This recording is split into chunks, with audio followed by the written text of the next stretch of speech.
Hello friends, welcome to my channel Surya's life style.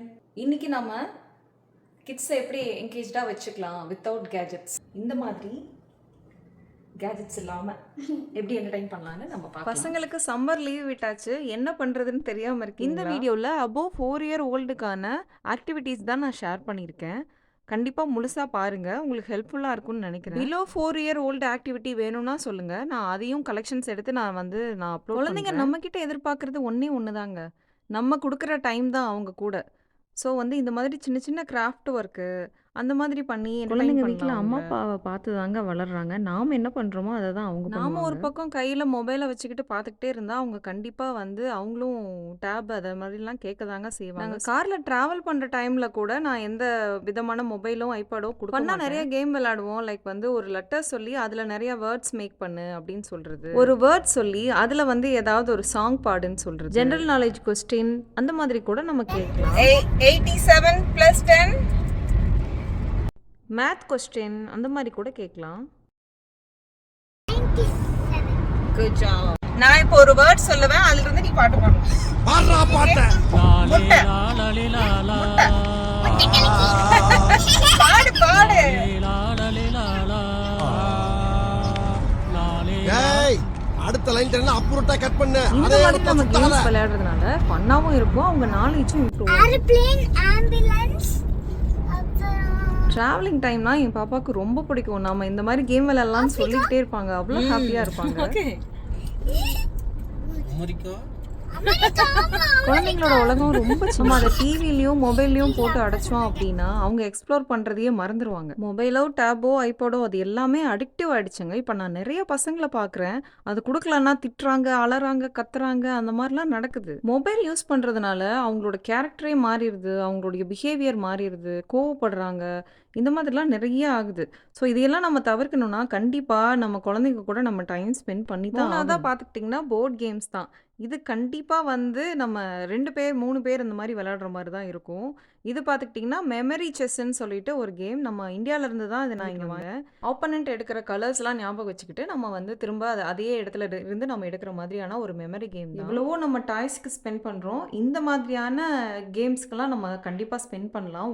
5-6 ஏஜில் தான் அவங்களுக்கு இந்த மெமரி பவர் ஆகட்டும், இல்லை கால்குலேஷன் பண்ணுறது, இந்த மாதிரியான இதெல்லாம் இம்ப்ரூவ் பண்ணுற மாதிரியான போர்ட் கேம்ஸ் நம்ம வாங்கி கொடுக்கணும். ஸோ இது கூட அப்படி தான்.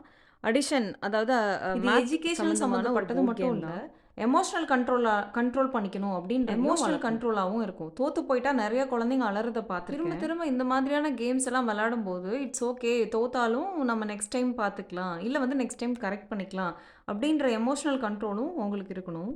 இந்த போர்ட் கேம் எனக்கு பயங்கர நாஸ்டாலஜிக் ஃபீல் தான். நான் சின்ன வயசில் எங்கள் அண்ணன் கூட, என் ஃப்ரெண்ட்ஸ் கூட, கசின்ஸ் கூட விளையாண்டு திரும்ப ஒரு சைல்ட்ஹுட் ஞாபகம் தான் வரும். பாப்பா கூட ஒரு வாட்டி நான் இதை விளையாடும் போதும்.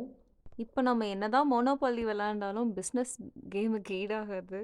அகெயின் இந்த கேம் ஒரு கால்குலேஷன் இதை இம்ப்ரூவ் பண்ணும் குழந்தைங்களுக்கு. அது மட்டும் இல்லாமல் நம்மக்கிட்ட இருக்கிற பணத்தை நம்ம எவ்வளோ செலவு பண்ணணும், நம்ம கையில் எவ்வளோ மணி இருக்குது, எவ்வளோ நம்ம ஏர்ன் பண்ணியிருக்கோம், இதில் இன்வெஸ்ட் பண்ணலாம் அப்படின்ற மாதிரியான மணி மேனேஜ்மெண்ட் நாலேஜை இம்ப்ரூவ் பண்ணும். கிட்ஸை கண்டிப்பாக கார்டனிங்கில் இன்வால்வ் பண்ணணும். ஃபுட் எப்படி வருதுன்னு அவங்க கண்டிப்பாக தெரிஞ்சுக்கணும். குக்கிங், கிளீனிங் எல்லாம் ஒரு சர்வைவல் ஸ்கில் தான். அது கண்டிப்பாக ஜெண்டர் இது பார்க்காம பொண்ணுங்க பசங்க எல்லாரும் மேலே சுண்டி தப்பு பண்ணி எல்லாமே வச்சு அவங்க கற்றுக்கணும். ஃபுட் மேக் பண்ணுறது எவ்வளோ கஷ்டம்னோ அவங்க தெரிஞ்சுக்கணும். அப்போ தான் அடம் பிடிக்காமல் சாப்பிட்றதையும் பழகிப்பாங்க. அந்த எஃபர்ட் அவங்க கண்டிப்பாக புரிஞ்சுதான் வேணும், இதுதான் வேணும்னு இல்லாமல் நம்ம என்ன சமைக்கிறோமோ அதை சாப்பிட்டு பழகிப்பாங்க. ஸோ இந்த மாதிரி முட்டை உரிக்கிற மாதிரி சின்ன சின்ன ஒர்க்லாம் அவங்களுக்கு கொடுக்கலாம். அவங்க பண்ணுற இந்த மாதிரி ஒர்க்குக்கான ரிசல்ட் ப்ராப்பராக இல்லைன்னா கூட நம்ம கண்டிப்பாக அவங்கள அப்ரிஷியேட் பண்ணணும்.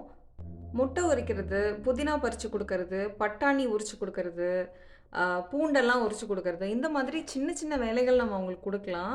அவங்களையும் மதித்து நம்ம ஒன்று கொடுக்குறோம், அதை நம்ம செய்யணும் அப்படின்ற பொறுப்பு வரும் அவங்களுக்கு. ஸோ சின்ன வயசுலேருந்தே இந்த மாதிரியான பொறுப்புகளை நம்ம அவங்கக்கிட்ட எல்லா கிளீனிங்கும் முடிச்சுட்டு நான் விளையாட போகிறேன் அப்படின்னு சொல்லிட்டு வேஸ்ட்டான குச்சி பழைய இலையெல்லாம் எடுத்துகிட்டு விளையாடுவாங்க. ஸோ இந்த மாதிரி வாட்டர் கேம்ஸும் வெளியில் வச்சு விளையாடலாம். இது அவங்களுக்கு ரொம்பவே பிடிக்கும். வீடெல்லாம் மிஸ் ஆகுதுன்னு நம்ம இதை அவாய்ட் பண்ணக்கூடாது. தோசை ஊற்றும் போது, சப்பாத்தி பிசையும் போது, அந்த மாதிரியெல்லாம் கூட அவங்கள இன்வால்வ் இதனால் நல்ல செல்ஃப் கான்ஃபிடென்ஸ் இம்ப்ரூவ் ஆகும். நானே ஓனாக ஜூஸ் பண்ணுறேன், சாலட் பண்ணுறேன்னு சொல்லுவாங்க. எல்லாத்தையும் விளையாண்டு முடிச்சதுக்கப்புறம் இந்த டாய்ஸை ரேப் அப் பண்ணி வைக்கிறது ஒரு பெரிய வேலையாக இருக்கும். சொல்லிக்கிட்டே இருப்போம், செய்யவே மாட்டாங்க. இதுக்கு நான் என்ன பண்ணுவேன்னா, டைமர் செட் பண்ணிக்குவோம். 2 பேருமே சேர்ந்து குயிக்காக ஒரு கேம் மாதிரி டக்கு டக்கு டக்குன்னு இந்த மாதிரி எடுத்து போடுவோம். யார் ஃபர்ஸ்ட் ஃபினிஷ் பண்ணுறாங்களோ அவங்க வின் அப்படின்ற மாதிரி. ஸோ வந்து ரொம்ப ஃபன்னாகவும் இருக்கும். சீக்கிரமா எல்லாத்தையும் எடுத்தும் ஸ்க்ரீன் டைம் வச்சிடலாம். கொடுக்காம இந்த மாதிரி நம்ம டாய்ஸ் விளையாட வைக்கிறதுனால நாம கொஞ்சம் எக்ஸ்ட்ரா எஃபர்ட் போடுற மாதிரி தான் இருக்கும். பட் வந்து அவங்களோட மென்டல் அண்ட் ஃபிசிக்கல் ஹெல்த்தில் நிறைய சில இம்ப்ரூவ்மெண்ட் டைமில் பார்க்கலாம். அவங்க தங்கச்சி பண்ணுற மெஸ்அப்பு கூட அவங்களா தானாகவே க்ளீன் பண்ணி வச்சுட்டு என்கிட்ட சொல்லுவாங்க.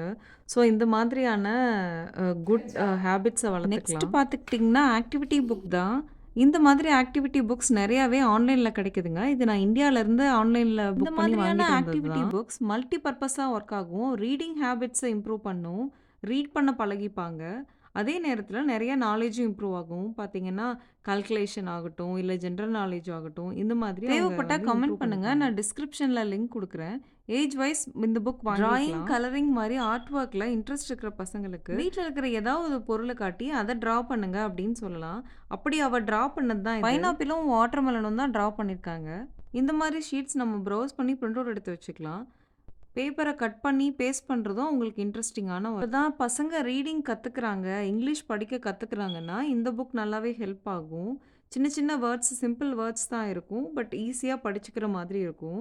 அது அந்த மாதிரியான ஒரு புக் தான் நான் இந்தியாவிலேருந்து வாங்கிட்டு வந்தேன். புக்ஸோட லிங்க்ஸ் வேணும்னா கண்டிப்பாக எனக்கு கமெண்ட் பண்ணுங்கள். இந்த மாதிரியான புக் இப்போ தான் பசங்க வந்து பிகினர்ஸாக இருக்காங்க, ரீட் பண்ண ஸ்டார்ட் பண்ணியிருக்காங்கன்னா கண்டிப்பாக ஹெல்ப் ஆகும். பாப்பா இந்த புக்கை பார்த்து நல்லாவே ரீட் பண்ண கற்றுக்கிட்டாங்க. வடிவேல சொல்கிற மாதிரி இங்கிலீஷ் சீக்கிரமாகவே பிக்கப் ஆயிடுச்சே. பார்வதி நம்பியார் பரவாயில்ல இங்கிலீஷ் பிக்கப் ஆயிடுச்சே பாஸ் யாரோ பார்வதி நம்பியாரா உங்களை கூப்பிடுறாங்க. ஒரு நாளையில் ஷெட்யூல் போட்டு நம்ம வந்து அவங்கள என்டர்டெயின் பண்ணலாம். மார்னிங் எழுந்ததும் இப்போ ஃபார் எக்ஸாம்பிள் பார்த்துக்கிட்டிங்கன்னா மார்னிங் எழுந்த உடனே போய் வந்து வெளியில் விளையாடுறது, அதுக்கப்புறமா வந்து குளிச்சுட்டு சாப்பிட்றது, அதுக்கப்புறம் உட்காந்து ஆக்டிவிட்டீஸ் ஏதாவது பண்ணுறது, கொஞ்ச நேரம் வந்து போர்ட் கேம்ஸ் விளையாடுறது, நாம் பிஸியாக இருக்கிற டைமில் அவங்கள ஏதாவது ட்ரா பண்ணுறது, கலரிங் பண்ணுறது பண்ண சொல்லலாம். இது வந்து ஒரு டிடெக்டிவ் புக்கு. இந்த புக் ஒரு ரேண்டமாக தான் நாங்கள் வாங்கினோம். பட் பாப்பா வந்து நிறைய இன்வெஸ்டிகேஷன் சம்மந்தமான கேள்வியெல்லாம் கேட்டாங்க இந்த புக் படிச்சுட்டு. ஸோ இந்த மாதிரியான புக்ஸ் வந்து அவங்களுக்கு நல்லா ஹெல்ப்ஃபுல்லாக இருந்தது. கிட்ஸுக்கு ரொம்ப பிடிச்ச விஷயம் வந்து பார்த்தீங்கன்னா எக்ஸ்பிரிமெண்ட் பண்ணி பார்க்குறது. வெளியில் அவ பறிச்ச புல்லை ஒரு பாக்ஸில் போட்டு அதில் தண்ணி ஊற்றி அதை ஃப்ரோஸ் பண்ண வச்சுட்டா. அவளோட ஐடியா தான் இது. சரி நானும் விட்டுட்டேன். அதை மூடி போட்டு ஃப்ரோஸ் பண்ணி பார்த்தீங்கன்னா இவ்வளோ அழகாக வரும்னு நானும் எக்ஸ்பெக்ட் பண்ணல. அதை உடச்சி பிரித்து எடுத்து ஸோ பார்த்தீங்கன்னா இந்த மாதிரி என்டர்டைன் பண்ணலாம். இது எஃபர்ட்லெஸ் தான். வந்து நம்மளையும் வந்து கண்டுக்க மாட்டாங்க, அவங்க பாட்டுக்கும் விளையாண்டுட்டு இருப்பாங்க. ஸோ இந்த மாதிரி கூட ட்ரை பண்ணலாம். வீட்லேயே வச்சுக்காம நம்ம வெளியே போகும்போது அவங்கள கூட்டிகிட்டு போகலாம். அவங்களுக்கு பிடிச்ச இடம் இல்லை நமக்கு பிடிச்ச இடத்த கூட்டிகிட்டு போய் இங்கே இது இருக்குது, இந்த மாதிரியான ஒரு அமைப்பு இருக்குது பாரு, மலை பாரு அப்படின்னு சொல்லிட்டு அந்த செடியை பற்றி எக்ஸ்பிளைன் பண்ணுறது. இது இந்த மரம் இப்படி இருந்தது, நான் சின்னதாக இருக்கும்போது அது குட்டியாக இருந்தது, இப்போ பாரு எவ்வளோ பெருசாகிடுச்சுன்னு எக்ஸ்பிளைன் பண்ணலாம். அதெல்லாம் அவங்களுக்கு வந்து ரொம்ப பிடிக்கும். இது ஞாபகம் இருக்கா, நம்ம குண்டுமணின்னு சொல்லுவோம். உங்கள் ஊரில் நீங்கள் இதை என்னன்னு சொல்லுவீங்கன்னு கமெண்ட் பண்ணுங்க. இதையெல்லாம் கூட்டிகிட்டு போய் பாப்பாவுக்கு காட்டும்போது எனக்கு அவ்வளோ ஒரு ஹாப்பினஸ் இருந்தது. நம்ம சின்ன வயசுல சம்மர் லீவுக்கு தாத்தா பாட்டி வீட்டுக்கெல்லாம் போவோம். இப்போ நம்ம பசங்களை கூட்டிகிட்டு போகும்போது தோட்டம், காடு, ஆடு மாடு வளர்ப்பு அந்த மாதிரி இருக்கிற இடத்துக்கு நம்ம கூட்டிட்டு போனா அவங்க நல்லாவே எக்ஸ்ப்ளோர் பண்ணுவாங்க. இந்த ஏஜ்ல நம்ம அவங்களுக்கு கொடுக்குற இந்த எக்ஸ்பீரியன்ஸ் லைஃப் லாங் மெமரிஸா இருக்குங்க. நம்மளுக்கு சைல்ட்ஹுட் மெமரிஸ் இருக்கிற மாதிரி. நம்மளை டிஸ்டர்ப் பண்ணாம பண்ற விளையாட்டுனா பிளாக்ஸ் அண்ட் லெகோஸ் அழகா பில்ட் பண்ணிட்டு வந்து நம்ம கிட்ட காட்டுவாங்க. பசில்ஸ் மாதிரியான விளையாட்டு பொருள் நம்ம வாங்கி கொடுத்துட்டோம்னா அது ரொம்ப நாளைக்கு வச்சு வச்சு திரும்ப திரும்ப யூஸ் பண்ணுவாங்க. இந்த மாதிரி கேம் பிரைன் டெவலப்மெண்ட்டுக்கு யூஸ் ஆகும். பேரண்ட்ஸான நம்ம அவங்க கூட என்ன டைம் ஸ்பெண்ட் பண்ணாலும் கிட்ஸுக்கான எனர்ஜி லெவல் பார்த்தீங்கன்னா ரொம்ப ஜாஸ்தியாக தான் இருக்கும். அவங்க ஏஜ் பீப்புள் கூட விளையாட விடுறதன் மூலம் நிறைய விஷயங்களை கற்றுக்குவாங்க. ஷேரிங், ஃப்ரெண்ட்ஷிப், சில நேரங்களில் ஃபைட் பண்ணால் கூட திரும்ப வந்து நம்ம அவங்க கூட அட்டாச் ஆகணும், இட்ஸ் ஓகே அப்படின்றத கற்றுப்பாங்க. லைஃப் வேல்யூ கற்றுப்பாங்க. அதர்ஸோட ஃபீலிங்ஸ்க்கு ரெஸ்பெக்ட் கொடுக்கணும்னு கற்றுப்பாங்க. நம்ம எங்கேயுமே அனுப்பாமல் வீட்டுக்குள்ளேயே வச்சுக்கிட்டோம்னா அவங்களுக்கு லைஃப் வேல்யூஸே புரியாது. ஸ்கூலுக்கு போய் புக்கை படித்து ஃபர்ஸ்ட் மார்க் எடுக்கிறத விட இந்த மாதிரி லைஃபுக்கு தேவையான ஸ்கில்ஸ் அவங்க டெவலப் பண்ணிக்கணும். பீப்புள்ஸோட ஃபீலிங்ஸை புரிஞ்சுக்கிறது, அட்ஜஸ்ட் பண்ணி வாழ்றது அவங்களுக்கு லைஃப் லாங் யூஸ் ஆகும். 2-3 டேஸ் லீவ் வந்துட்டாவே பாப்பா கண்டிப்பாக வந்து பக்கத்தில் இருக்கிற அவங்க ஃப்ரெண்டு வீட்டுக்கு போவாங்க. போய் கொஞ்ச நேரம் விளையாடுறது, இல்லை அவங்க இங்கே வந்து விளையாடுறது, அந்த மாதிரி டைம் கண்டிப்பாக நாங்கள் ஸ்பெண்ட் பண்ணுவோம். ஃப்ரெண்ட்ஸ் கூட விளையாடுறதன் மூலமா சோசியல் ஸ்கில் இம்ப்ரூவ் ஆகும். சின்ன சின்ன விஷயத்தையும் வந்து எப்படி ஃபேஸ் பண்றதுன்னு கத்துப்பாங்க. அது நம்ம கத்துக் குடுக்கறத விட பசங்க கிட்ட நிறையவே நல்ல பீப்பிள ஃபைண்ட் பண்ணி ஃப்ரெண்ட்ஷிப்ப பில்ட் பண்ணவும் யூஸ் ஆகும். ஒரு ஸ்டிக்கர் தான். அந்த ஸ்டிக்கர குடுத்து, "இதுக்கு வந்து நீ என்ன யோசிக்கிற? என்ன பண்றன்னு சொல்லி நீ ட்ரா பண்ணிட்டு வா" அப்படின்னு சொன்னேன். பாருங்க. கேர்ள்ஸ் கேங்குன்னு ஒரு ஸ்டிக்கர ஒரு பேப்பர்ல ஒட்டி தந்தேன். பாப்பா அழகா அவங்க ஃப்ரெண்ட்ஸ் எல்லாம் வரைஞ்சு, அதுக்கு ஒரு ஸ்டோரி வேற சொன்னாங்க. ஒரு ஆக்டிவிட்டி ஷீட் தான். அவங்க ஸ்கூல்லயே நெறைய அந்த மாரி குடுப்பாங்க. கோட் குடுத்து, அதுக்கான கலருக்கு வந்து கலர் பண்ண டெய்லியும் சொல்லுவாங்க. கொஞ்ச நேரம் அவங்களுக்கு மேத்து அந்த மாதிரியான சிலதும் நான் வந்து ஹோம்வொர்க் மாரி குடுப்பேன். ஸோ அந்த மாதிரியும் பண்ணலாம். அவங்க மறக்காமயும் இருப்பாங்க. இது மட்டும் இல்லாம துணி மடிக்கிறது மாரி சின்ன சின்ன விஷயங்கள கூட பண்ண சொல்லலாம். ப்ராப்பரா இல்லன்னா கூட அவங்க கத்துப்பாங்க. லேர்னிங் ஃபேஸ் தான் அவங்களுக்கு. ஸோ சின்ன சின்ன இந்த மாரி வாய்ப்புகள் நம்ம குடுக்கணும். கண்டிப்பா நான் சொன்ன விஷயங்கள்லாம் உங்களுக்கு யூஸ் ஆகும்னு நெனைக்கிறேன். சீக்கிரமே பார்ட் 2 வீடியோல நம்ம வந்து மீட் பண்ணலாம். இது போல யூஸ்ஃபுல்லான வீடியோ பார்க்கணும்னா நம்ம சேனல சப்ஸ்கிரைப் பண்ணிக்கங்க. இந்த வீடியோ உங்களுக்கு பிடிச்சிருந்தா லைக் பண்ணிக்கங்க. உங்க ஃப்ரெண்ட்ஸுக்கும் ஷேர் பண்ணிக்கங்க. தேங்க்ஸ் ஃபார் வாட்சிங்.